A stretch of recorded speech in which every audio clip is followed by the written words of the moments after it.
Hi, everyone, and welcome to Leverage AI and Transform a Buzzword into Tangible Growth. This automotive news webinar is brought to you by DriveCentric. We're delighted you're with us for this presentation. I'm Emma Hancock, host, strategist, and moderator at Automotive News. Before I introduce our speakers today, a navigation tip.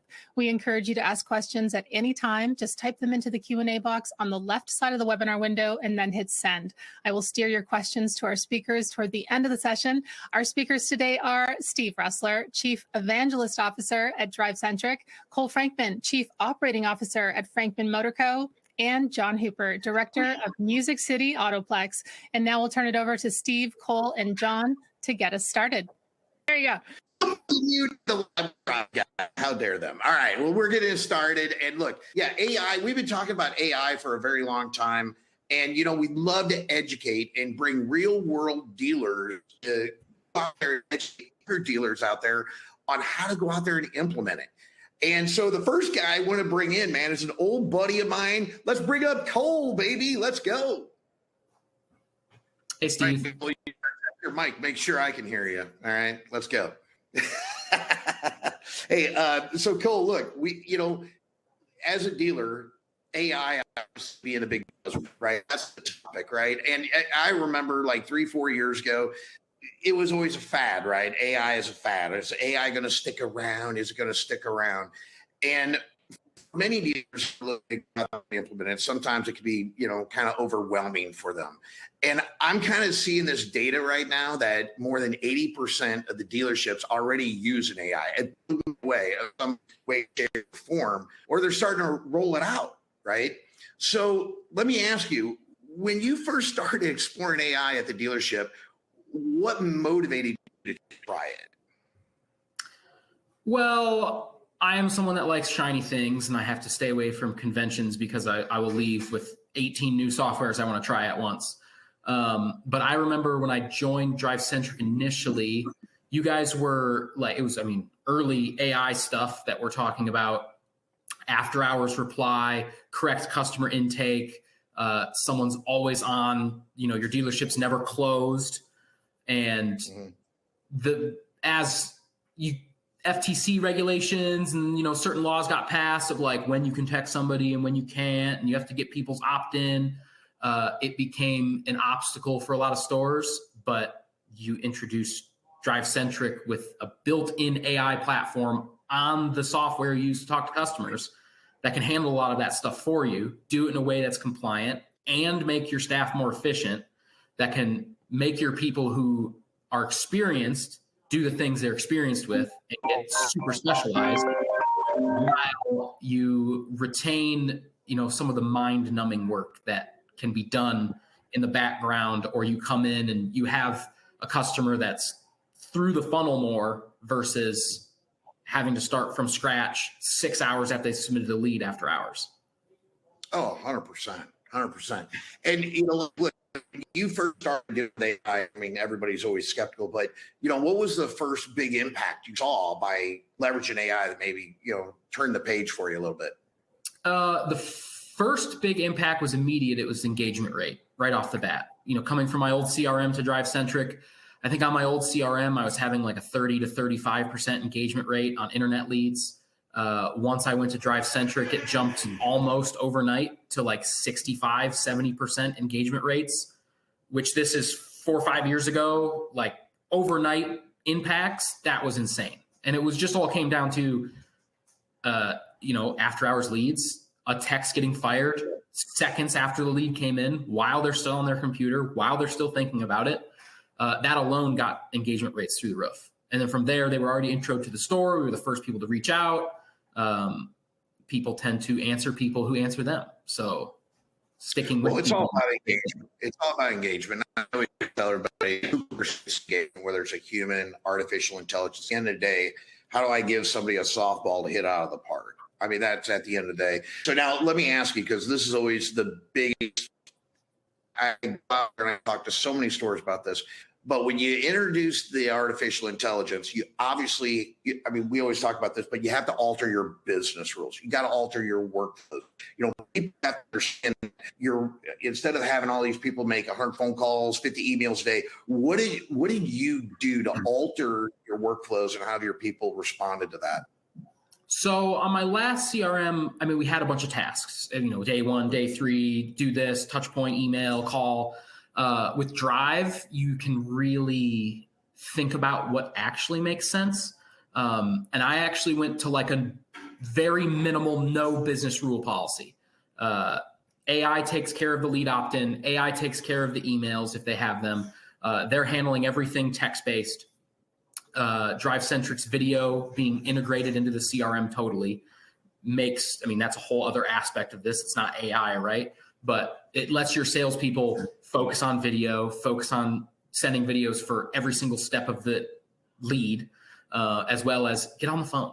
Like, customers handled this. You can get on the phone, you can talk, but it's all about how long has it been since you talked to somebody. So I don't have business rules for anything. I have some, you know, when a new lead comes in, make sure you do this and this.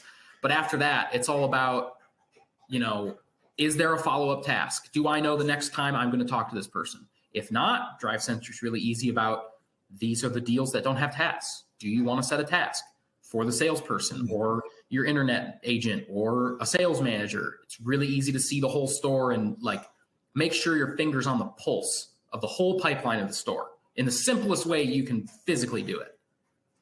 Yeah, no, that's awesome. Look, we're all the data now, and the way the data is coming into your CRM, you know, your first party data is going to be relevant more than ever.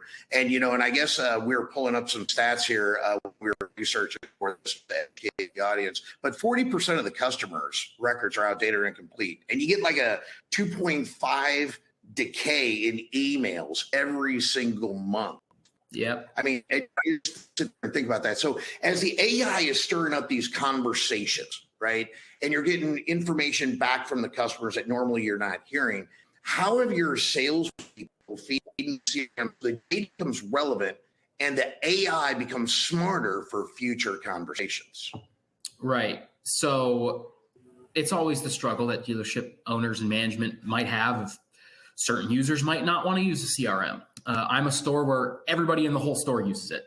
So my service department, my title department, my finance department, if anyone talks to a customer ever, they're in the CRM. And that helps because every single conversation feeds the large language model of Genius. And Genius will use that in long-term follow-up. It'll mention things if they have a 25-year career at the post office, or they took a summer trip and that's why they haven't bought a car yet, or whatever. But getting all of that info into the CRM is super critical. And the easiest way I found it is to just make so many people at the dealership have to use it that if you don't use the CRM, it's more of an inconvenience than if you did, because a salesman might not want to use it, but now he has to explain himself to service, or he has to explain the whole deal to the title department. Whereas if we just did it in the CRM, everything's there. They can tag each other, internally communicate on customer cards. I mean, it just makes it way simpler when everybody's on the same page. Yeah, and I know you're doing some things. We integrate with call review. I know there were some call review that come in. If you could talk about that, because I think that's important as far as how it could read some of that information from call tracking companies. I think that's relevant. Call Review's wonderful company. They handle all my telephony systems. Obviously, with any CRM, you're going to want a telephony system to handle all of the internal texting and calling and call tracking. And every telephony system, Call Reviews is, in my opinion, the best, has a dashboard, and it has their own website, and you can look up calls and see summaries and transcripts, and they have all their AI tools, which is fantastic. However, you're not going to see a huge usage percentage of your store on that separate dashboard because everybody's in the CRM. It's just like people. So I got with Call Review and I had them make a DriveCentric XML ADF template, just like you'd get for Car Guru's internet lead or Cars.com internet lead. And every single phone call that's inbound to any line at my store, whether it be a business line or a personal line, it takes that phone call, takes a transcript, makes a summary, creates an XML lead, and then submits it to the CRM. So instead of listening to phone calls, now you get a summary of the call on every single call that comes in. You have to clear some duplicates and things like that, but you're talking about customer information degradation. We get calls all the time, and we'll get a call from Lucy May, and then you'll see 5 duplicates at the top, and you'll be like, oh, well, this is obviously the same person. This number's new, so I'm going to merge these records, combine everything, and it's a natural audit process as time goes along. It is easier for all the people that look at the call as well. Those summaries are sitting on the customer card, which means it's feeding Genius in the large language model. So now every single phone call you have, whether it be with service, sales, after sale title issue, delay in postage, all of it's now captured in a text-based format that the Genius can see and use for future communication, which is great. Yeah. I think that's what I'm always trying to make sure everybody understands is, that term garbage in, garbage out. You just got to imagine the information that you feed your first party data, like your is relevant for how you can have your AI be the Joe Girard. If it knows all the information about a customer, it can actually say that it's got the customer's got 3 kids, or what car they're driving, or if they went on vacation, and all that information stirs up engagement. It's just personalizing it with your database. So now Cole's been with us for a while, guys, and he does, we give out some, good little caveats for people to trial some stuff. I understand you are piloting what's called our Genius QA.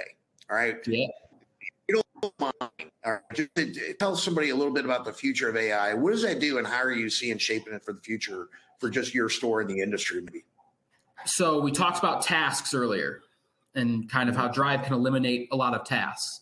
Genius Q&A kind of takes that to like the next level where you're going to eliminate business rules, but the Genius will then task the user based on relevant information that's happening.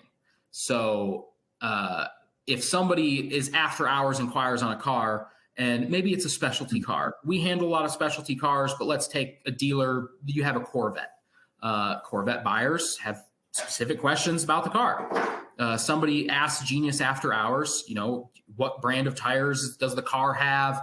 Is there a scratch on the back left fender? I see that. I'd like the name of the actual paint color. Could you tell me where you got it? And they list off a whole chunk of questions.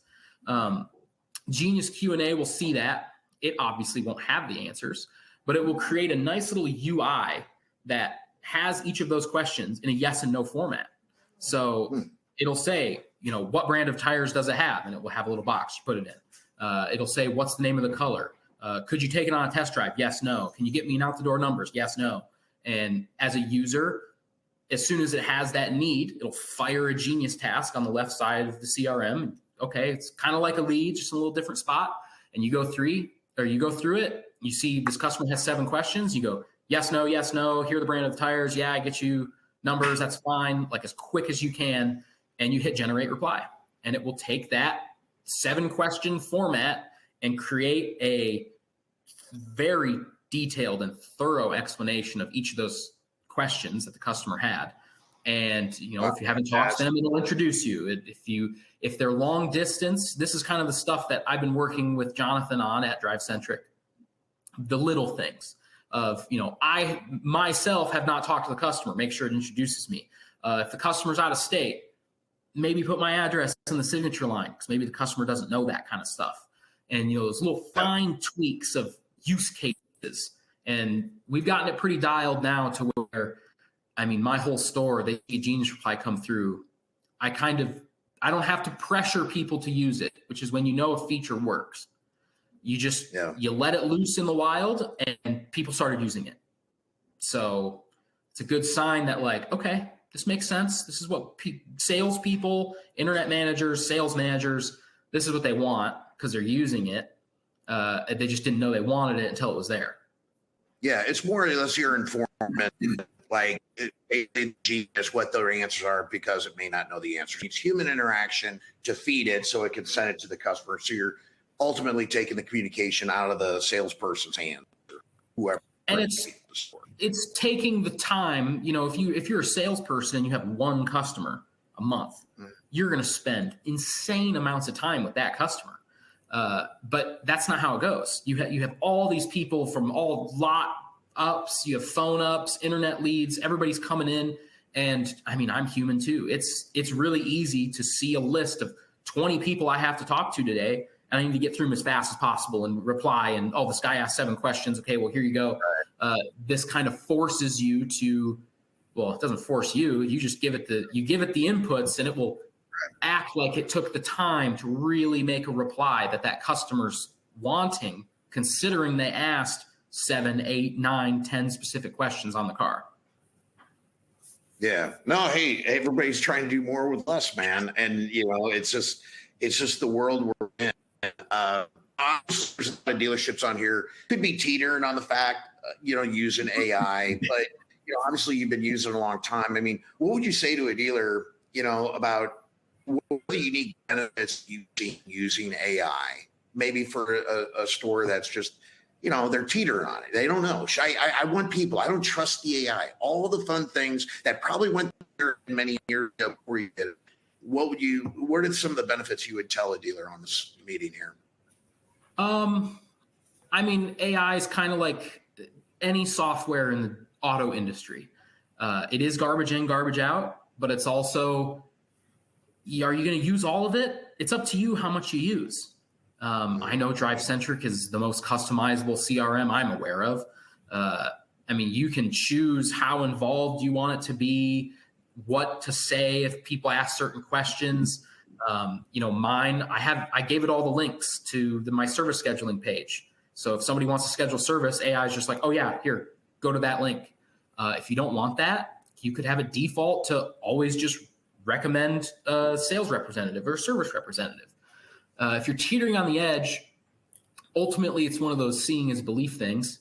Either get a demo by a few different companies, go with the one that you think works the best for you, or try to find a dealer that's using it and just ask some questions. Because ultimately, I mean, the dealers using AI will probably be more efficient than you, and you can have an amazing staff.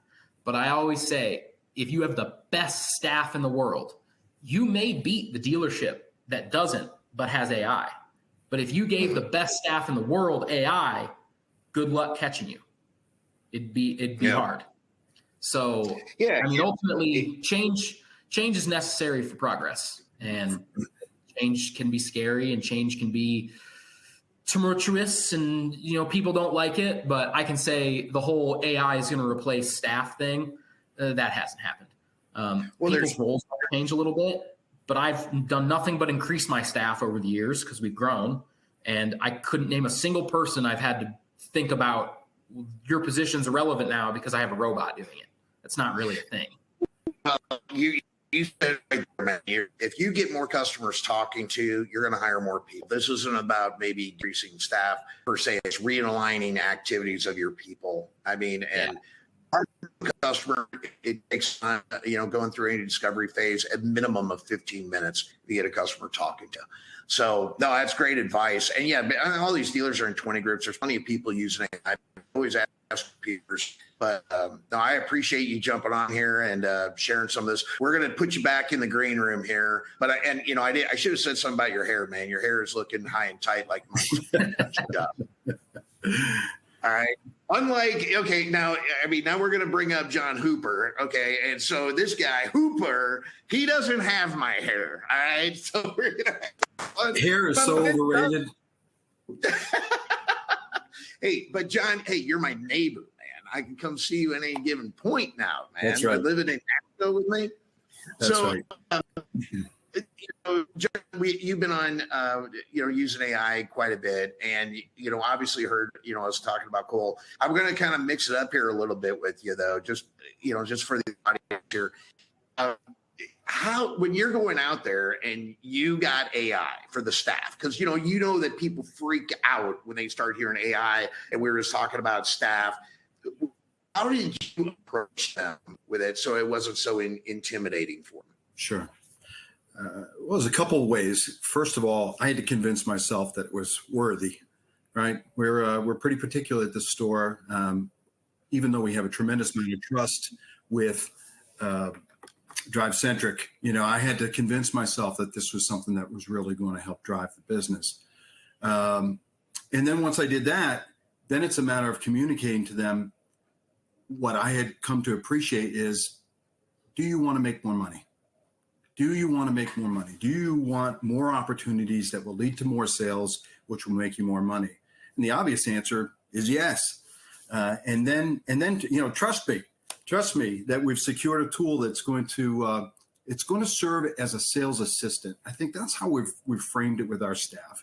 This is, and Nicole talked about this a little bit, efficiency, right? Efficiency comes from good process and supportive tools that allow your people to do what they do best and allow the tools to do what it does best, right? And that's what I think this has done. It's allowed our sales staff to focus on the things that they do best, and they've reaped the benefits.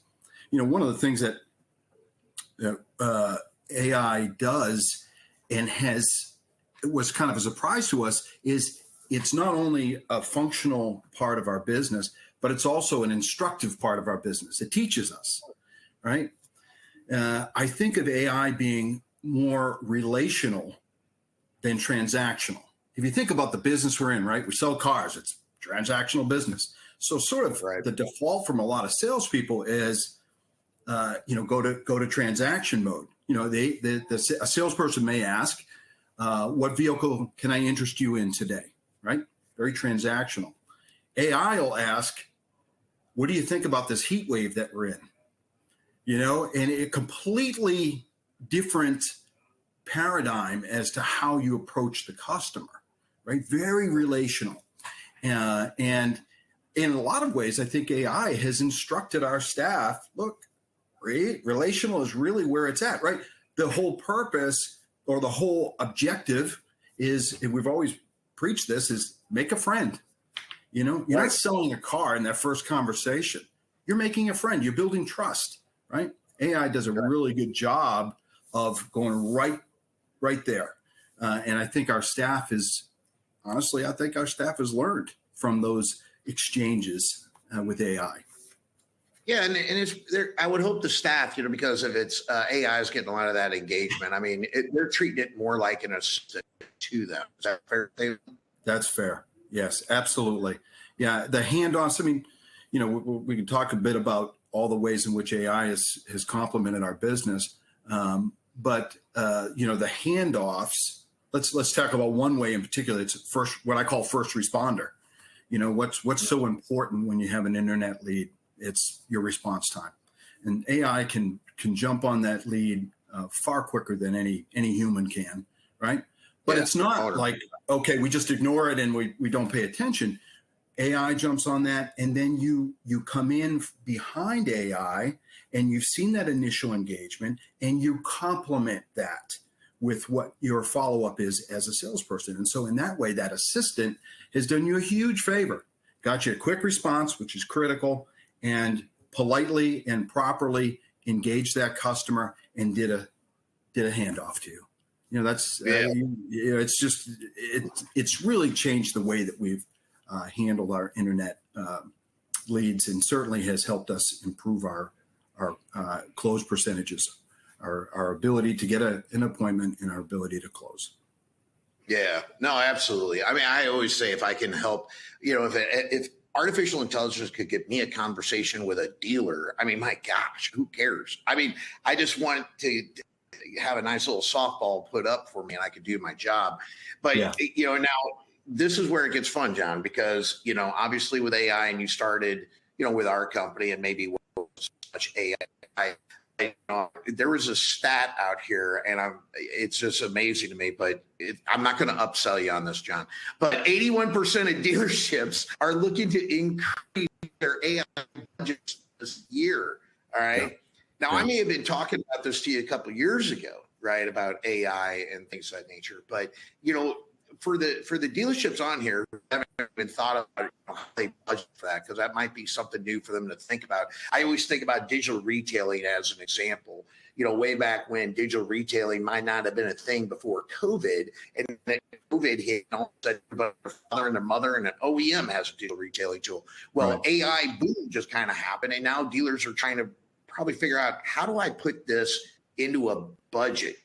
How would you go out there and talk to a dealer about, this is something necessary? And, I mean, just talk about maybe that mindset as far as how you budget for this. Sure. Well, you have to render what value it brings. And so, to think about the varied ways in which AI complements your business. We talked about first responder, right? Critical in my view. Off hours assistant. I think Cole talked about that a bit. I mean, people are busy. They shop in the middle of the night. To not have staff to worry about those things, but have AI provide really credible information to the customer, even to secure an appointment. There's nothing like a salesperson walking in the morning and seeing that appointment set for them at 10 o'clock in the morning that AI took care of at 2 a.m. Things like that is, I mean, how do you put a value on that? Like, it's huge. No, I agree. So everyday engagement. So we've got 120,000 customers that we've accumulated over a 10-year span. AI every day is engaging those customers. Not all 120,000, of course, but there's a select chunk that Shelby Parker is engaging each day. And if you think about the business that we're in, why do we spend so much time on advertising or money on advertising? Why do we spend so much money on marketing? It's because we want to be top of mind. Not everybody needs a car all the time. So it's really a point in time situation that they need a vehicle, or they know someone who needs a vehicle. And so the goal is to be top of mind. And so this sort of everyday engagement provides another avenue in which we can be top of mind to a prospective buyer or someone who knows the prospective buyer. And that's huge. The other is targeted campaigns. And we may talk, I don't know if you're going to talk about that, but we can, everybody has their marketing campaigns. You get your 50,000 email blasts that you have, maybe a 10,000 static text blast. And then you've got this targeted campaign to a select group of customers because you have really good profiles in your CRM.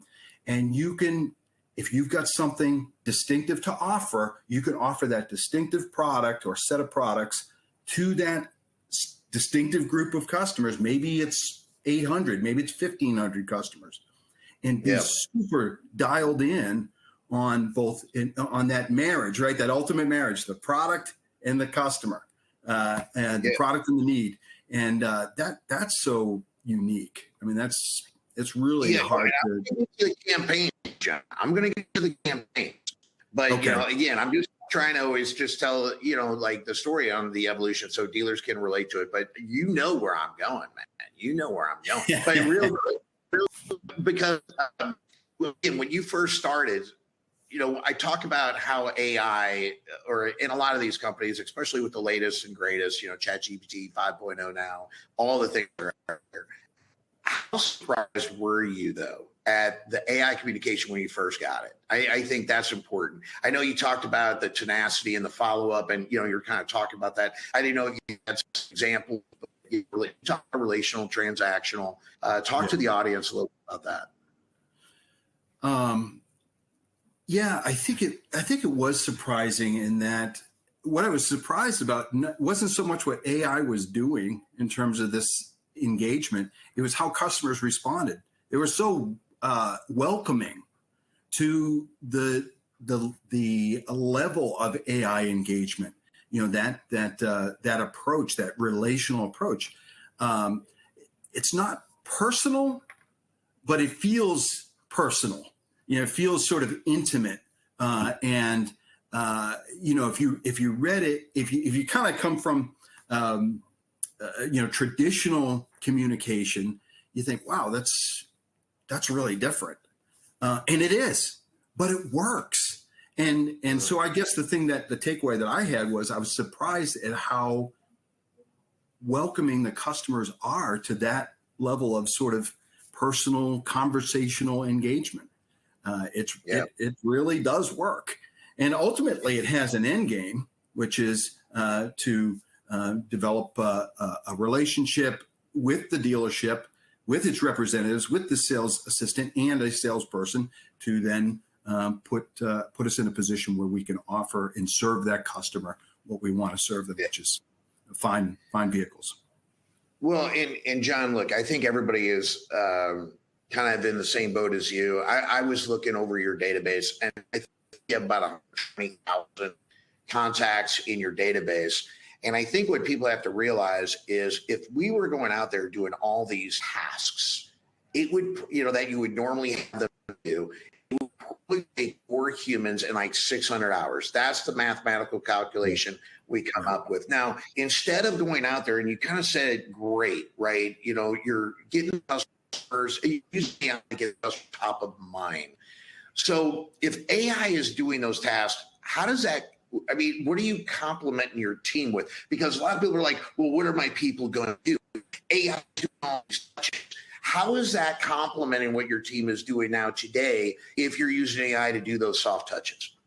Yeah, it creates breadth, reach, right? So you have capacity that you couldn't possibly have unless you hired a whole BDC group to handle that, and it wouldn't handle it as effectively, to be honest.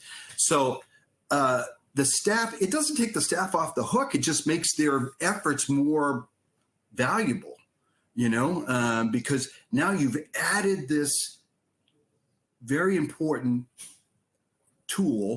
weapon to your arsenal. You sort of have to look at it that way. It's not replacing something, it's complementing something, and it's giving you more ability to reach customers. That's what we're in the business of doing. Reach those customers. Once we reach them, then we've got a shot at potentially selling them, but we never do if we don't reach them, right? So, yeah. And what has allowed me to do is put greater emphasis on the things that AI can't do. Like, let's make sure that our phone skills are really, really good. We use a company called Rev Dojo, and we do some real good. Kyle today. I was with Kyle at the trip. Oh, is that right? Yeah, great training. We also use call review. So very good tools, but we still have to speak to customers and engage them in a way that's going to render the best results, right? So we can hone our skills there and our processes and our steps that we take. Video is huge, but it's much larger now to us because we can dial in on it. Those other things that maybe would have consumed our time and energy and effort, we can now focus on the things that AI can't do. It can't do a video. You can personalize this now and do all those things with video. And of course, that's DriveCentric is so built for video usage and leverage. And we're taking great advantage of that. I want to make sure I heard that. All right, because that is right there. Just a huge takeaway. So if AI is going out there texting and emailing, you know what he found people to do now? He found time to make phone calls and send videos. AI gets engagement. You do the right activity at the right time approach. I just hope everybody takes that home. But now I want to get into campaigns. You were talking about that, and I only have a couple more questions. We're going to open it up for the audience. But there's a tool out there in Drive. We call it AIM. It's Augmented Intelligence Marketing. That's some of the things that it's touching with the database. Now you can start doing targeted campaigns versus that traditional, I'm going to say it, it's a bad word in my language, but it's called an e-blaster. Oh, my head exploded. All right. Now, obviously, we want to target those customers, do the right activity at the right time approach. So give real quick just a couple of examples on maybe how you leveraged AIM as campaigns and maybe the results of what you're doing using AI to do a campaign versus an e-blast to do a campaign. Sure. Yeah, we some of our business is in terms of vehicle acquisition, some of it's opportunistic. You might come into a situation where you're able to acquire a certain profile of inventory, and you happen to know a customer grouping that might be interested in that. I think our most recent inventory sort of pickup is Corvettes. We've bought some just absolutely beautiful Corvettes, and So you can look at the database, look in Drive, and look at a traditional profile of a Corvette customer or an Escalade customer, or whatever you're trying to achieve. And and this is so cool the way it works. It's conversational in what you're asking AIM to do.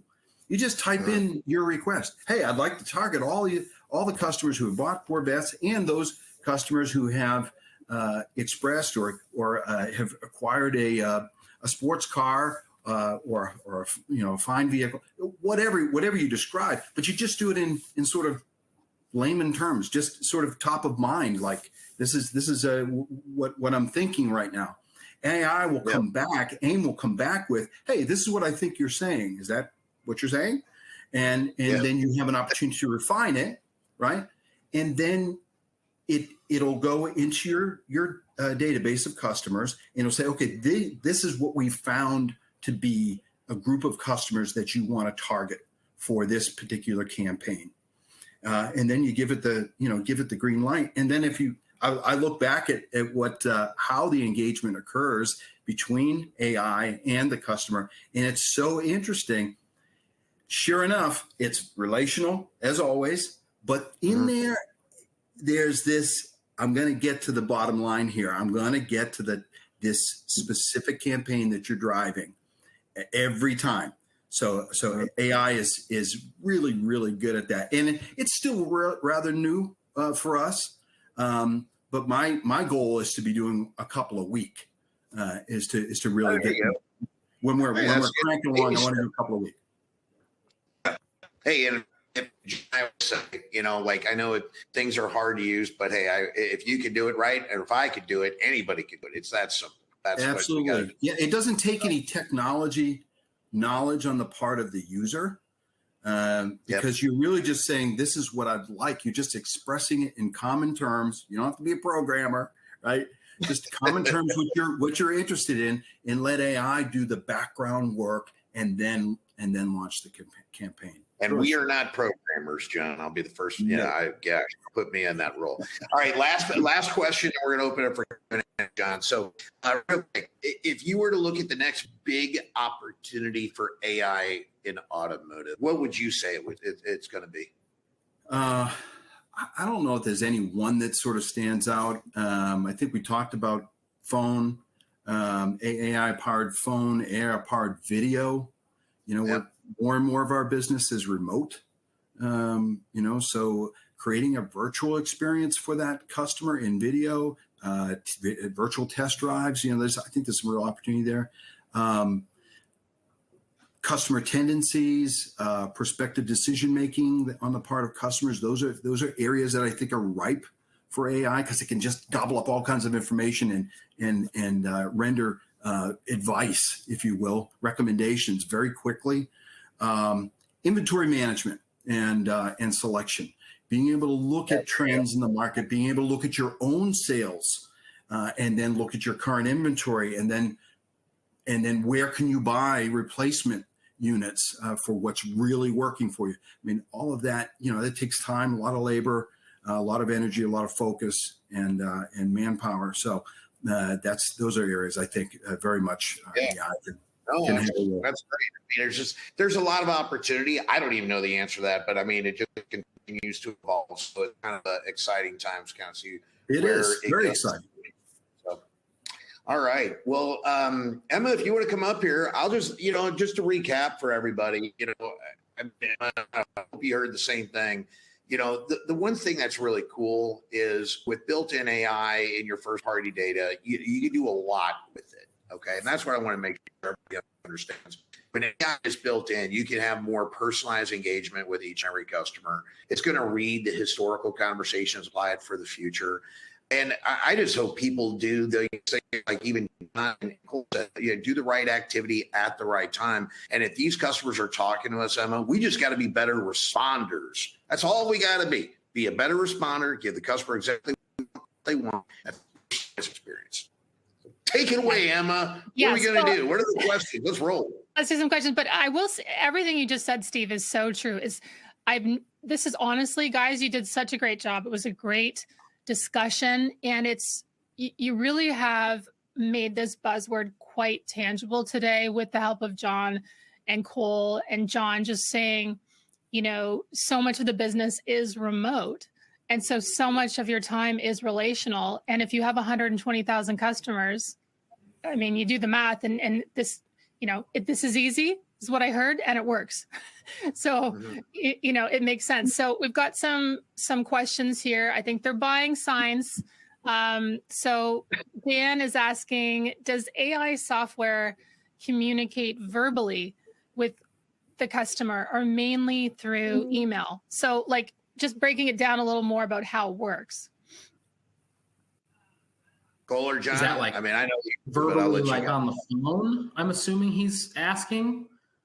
Like I'm guessing it's, does it probably does. It would speak the words that it's saying if you had that function probably on the platform. But I think he probably means when it is sent back to the customer, could it be done verbally with AI? Like, would the AI actually speak, or it's written? So DriveCentric is written. Yeah. I know there are some AI platforms out there right now that will, like, if you call, it's mainly fixed ops. But if you call fixed ops and want to schedule an oil change, you'll be talking to an AI on the phone and it will like do it all. Same with like restaurants might use it. I've investigated a few of them. It's still early yet. And it's just one of those things where typically I have a lot of customer pay service business. Typically it's, I need to schedule an oil change. Also, here's a question. Also, it's this. Right. Hey, when do I have to do that, by the way? Because I do have, I mean, there's no OEM sign on the road. We're used only, and 60% of our business is customer pay, retail. So you want to talk about relational, like what John was talking about. Service advisors is like relational to the max because the frequency is so much faster. So I haven't investigated verbal AI for that yet. Is it coming? Most likely. I know nothing. Will DriveCentric do it? Probably, when it's good enough for what they deem. Yeah. No pressure. Yeah. Well, will it be Steve's voice? That's what people want to know as well. Oh, you want to be Steve's voice, right? I won't buy it, but. How about you, John? I was just going to say most of it's text. I mean, an email, obviously, it still has a value and a usage, but most of what the way AI engages customers is through text messaging. So it's important to get that, get that approval that you can text with the customer, and then, people text a lot, and AI is very much that's the go-to if you've got the email. Yeah. Excuse me, if you've got the phone number. You got the phone number. Yeah, exactly. Because I think you said towards the end, or Steve, you brought up, what's everyone doing when they're using this? Well, while they're sending that, from AI, they could be doing a human call or a human video and time it perfectly. And then it's just an amazing experience. That's right. Okay, so question here from Glenn. Can AI read the transcript from our phone system calls that are recorded? And Cole, that might be for you, buddy, based on what you're working on so far. It can with mine because the actual summary is coming through in like an XML file. I don't have the full transcript coming over because that would just be a lot. So my answer is no, but depending on what the use case purpose is, I don't know if it's necessary at this point, at least, unless you specifically have some crazy idea that it might be cool. I could probably take care of this next question about the BC ratio. I've done some studies on this over there. So, Ryan, so as far as the question is if you have 1,000 workable leads a month. How many BDC reps do you need?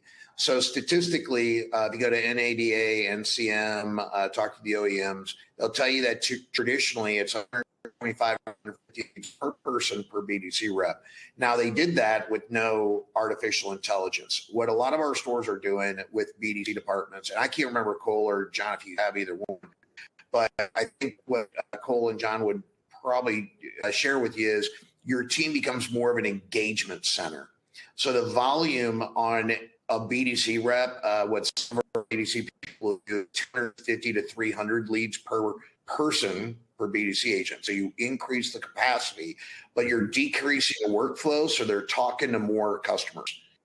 I hope that makes sense. You can look me up and we could have a conversation with that. Or if you need to talk to other BDC agents that are doing that model, I'll happy to connect you. Cole or John, you have anything to add on that? I would say I would look at your total active deals and how many of them have had no attempted contact or no engagement in 3 days. Or pick a day range, but I would just look at that. If you don't have anything right now, what's acceptable to you, and can your team keep up with it? If your whole team, if you have 3 people and they're just gods, and every single customer in your entire pipeline is getting an attempted reach every 2 days, you have the best people ever, and you maybe don't need it. But, what's that number to you and what matters to you? How long is acceptable for someone not to have an attempt before you think it's dropping the ball? And that's an operator question. Me and John will probably agree on a number because we probably operate similarly, but it could vary 24 to 48 hours too. Yeah, that's fair. Okay. Question from David. Have you incorporated AI lead response into an existing BDC or used it to replace the BDC? Well, I could say right out of the gate, we don't have a BDC. Our salespeople have that responsibility built into their role. And what just to sort of say what I've already said, it just creates capacity. AI creates capacity for your salespeople to do the things that they're really good at and they can only do, and so that capacity is invaluable, and you could keep your sales group at a reasonable number because they have a greater capacity, which enriches them, right? That allows them to make more money. And so they see that as a win. We see it as a win. You're not having to manage 2 or 3 or 4 more individuals in terms of hiring. Everybody wins with that, but it's just, it creates a lot of capacity for you if you leverage it on every front, as we've been able to do.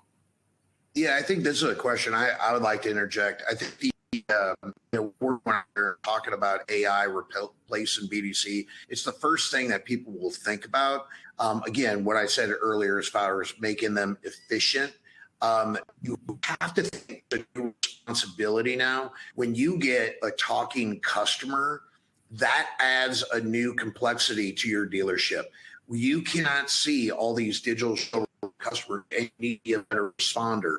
So I don't know, John and Cole, how many customers you get talking to you, but that's replacing a workflow. So if you go out there and say, well, I'm going to get rid of my BDC, you're getting rid of all their activities. But my question to you is, David, is who's going to quarterback those conversations at your store? Quarterback is respond, because the AI is going to tee up all these conversations, and that's why I say the BDC transforms into more of an engagement center. They're not going out there doing calls, emails a day. They have to quarterback these conversations. I don't know if Cole or John, if you want to interject on that, but I just wanted to make sure I threw that out there. Back to, I kind of did. The AI came first. My phone system XML submission thing came a little bit more recently, but I will say your team, no matter how good, will miss things. I miss things. It's all about systems and processes in a certain aspect. When I turned on every phone call getting sent to my store as a lead, my lead numbers, this is after clearing duplicates and everything, jumped by like 30%.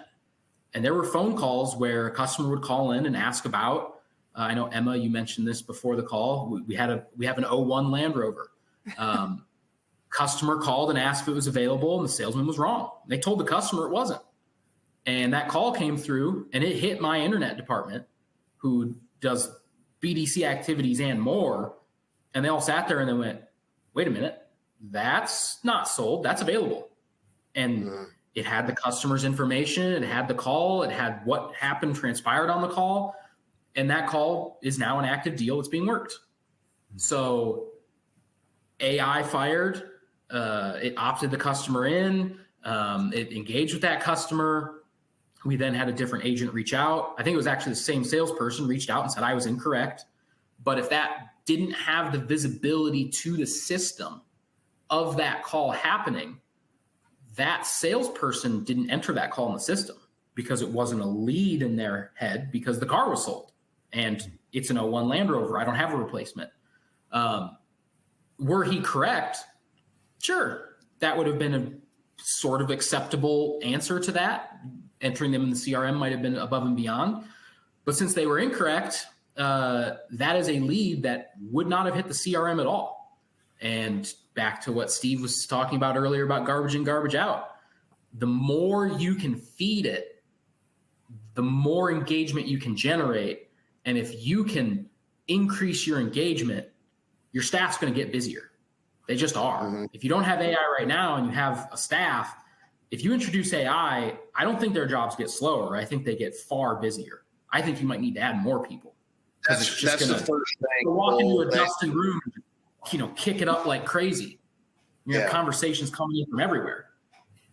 Yeah, I've had stores with no BDC department. Like, John, I know you don't have a BDC, but I've had people that have hired people to be responding because managers are too busy pricing cars, they're dusting deals, you got to hire people to handle these conversations that you typically don't see. And that's the kind of like what I think people say, well, if I'm going to get rid of tasks, I'm going to get rid of people. Who's going to talk? John might be able to weigh in on this. I know when I started AI, there was a ton compared to before AI, there was a ton of people telling the AI that they were unhappy about something about their car, or something was broken, or someone didn't do something. And all of these were getting fed back to the staff. And initially they were like, we need to turn this off. This is not good. It's making people upset. And I'm like, no. This is great. There's a bunch of people that are not happy with us. Thank goodness the AI reached out and now we know why they're upset. I wonder why they haven't answered the past 3 reach out, long-term touch points of a customer. Well, there you go. That's why they didn't answer. Somebody reach out and solve the problem, please. And, the more time that's gone on, we get less of that. Right. Which is, hey, you're fixing the issues. I was able to fix some systematic problems that maybe didn't seem like a big deal. And it took 3 seconds to fix. And then as soon as I fixed it, great, not an issue anymore. Yep. Yeah, engagement doesn't have. Go ahead, Steve. Sorry. I was going to say engagement doesn't have rules. Like it doesn't say only ask the questions you want to get the answers for, right? So it's engaging these customers, and that's what the customer wants to. You want the customer to feel like there's a partnership here, like this is a win-win. And so engaging things that are both positive and negative allows the customer to vent and allows us to address those things and look like heroes. Cole, I'm sure you've had that. Like you take this mess and you make it into something really, really positive, and there you win that customer back. So we've definitely been in a position to do that from time to time with that engagement. So. Hey, Emma, I'm going to just real quick. I want to address Catherine. Catherine, I know I hope I answered the question about BDC losing their job.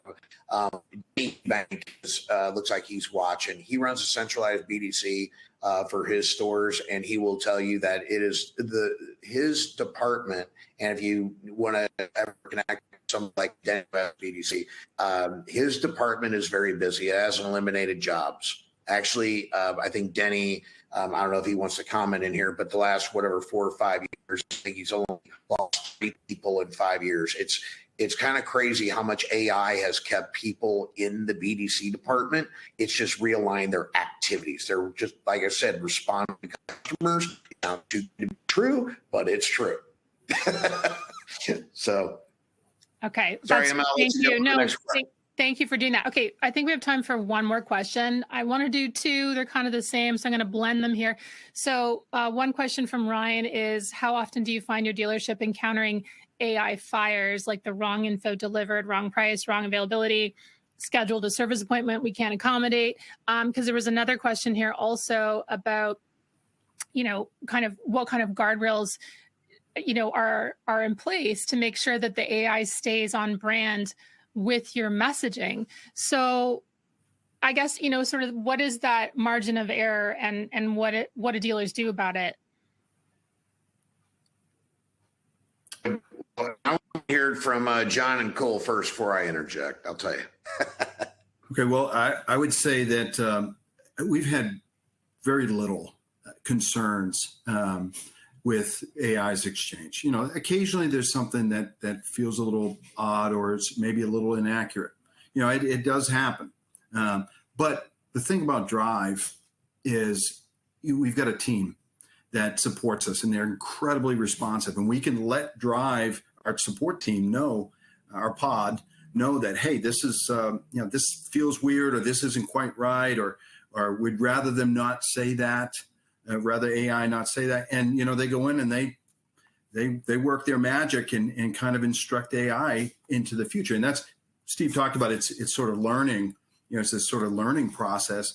So whatever sort of pushing the boundary stuff that we've encountered has been met with immediate response and not a recurrence.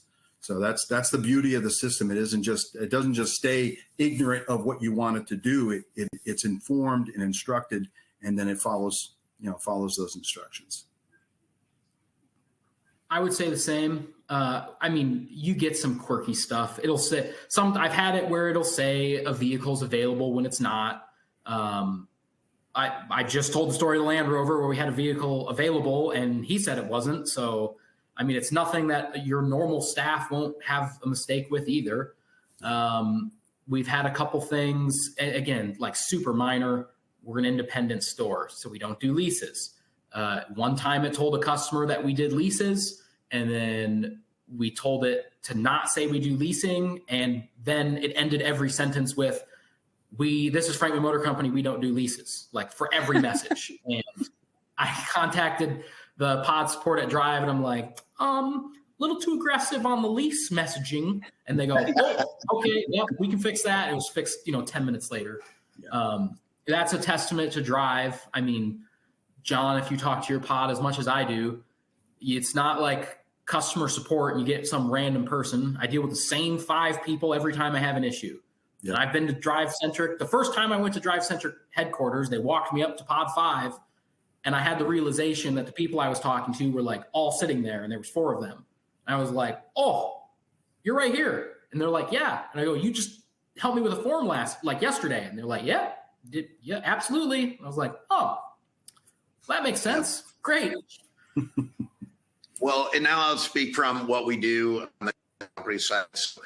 There are triggers on the back so you turn on and off. So if you like for Cole, if you wanted to defer the AI to say, let me get with the sales consultant about availability, as part of the wrong price, that's just a mapping issue. Anybody, when you go out there and map out your vehicles, if you want the AI to talk price, you just got to map it correctly. If it's mapped incorrectly, we correct it. Or you just say, hey, I don't want the AI to talk price. There's a lot of things you can do to defer the AI if you choose to. So those are, if you want to call the guardrails, you can do. Every store has that ability to do. Okay, well, gentlemen, I got so much out of this webinar this morning. I'm pretty sure the audience did as well. Any parting words before we close out today? John, Cole, come on, bring it home. It's a very AI for an hour, Steve. How long do you want me to go? 10 seconds. No, I would just say choosing AI is a rational decision. This isn't something. It isn't like you're sticking your neck out or doing anything. This is just a rational business decision.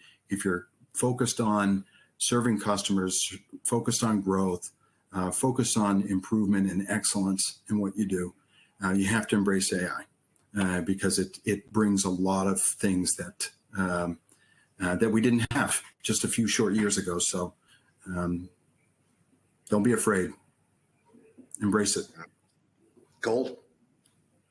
I would say you got to think about it like any other software. And if you're in the dealer world, there's 100 of them. It's as good as you use it, and they're not all created equally. And make sure you're using the right tool for the right application. In the sense of DriveCentric's Genius AI, it's built into the CRM. It's not bolted on. It's not something that has to get a feed from something, and you have to make sure that's right. It is part of it. But the same thing goes if I try to use Genius's AI as a technician service AI to diagnose vehicles, it's not going to be very good at it, is it? Now there are AI tools that I do use in my service center. They'll help technicians based on all these codes, what's happening. But that's a specific tool for that use case. Don't